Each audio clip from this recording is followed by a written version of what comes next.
Madriga gayam ti maputulan pare. Paglaki din pare. Nga pinalubusan ng kapatid ko rin Emi pare. Kung na nyaman na kanyak tayo pare, importante, magnaman tayo tayo kung talo.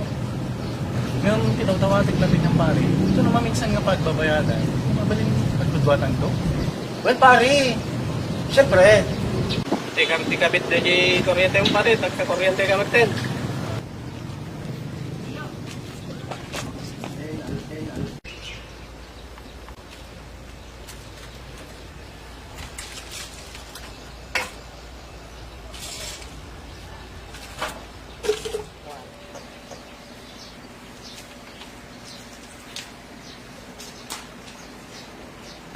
Pare, nagkamitin, testing naman.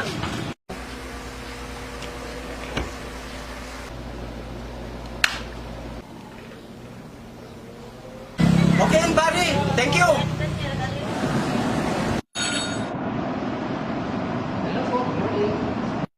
Hello, good morning, sir. Kagyan ko dati, sir. Ay, when sir, tag-report na po di Bariomi. Nagdagaming karuba ni sir nga nag-flying connection.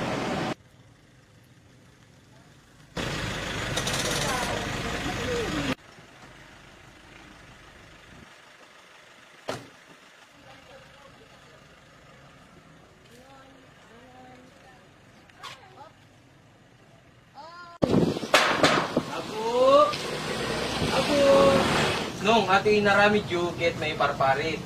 Ken paglabag, iti batas nga RA 7832 or mas kilala nga Anti-Pilferage Act. Daytoy nga inaramid yu, ket flying connections or pagtaktakaw ti kuryente, ket daytoy, ket may saag yu.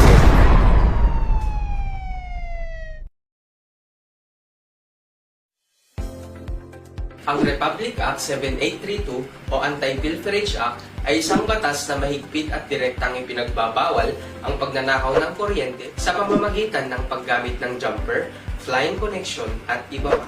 Gayon din ang pagnanakaw sa mga materyales na ginagamit sa transmission o distribution nito.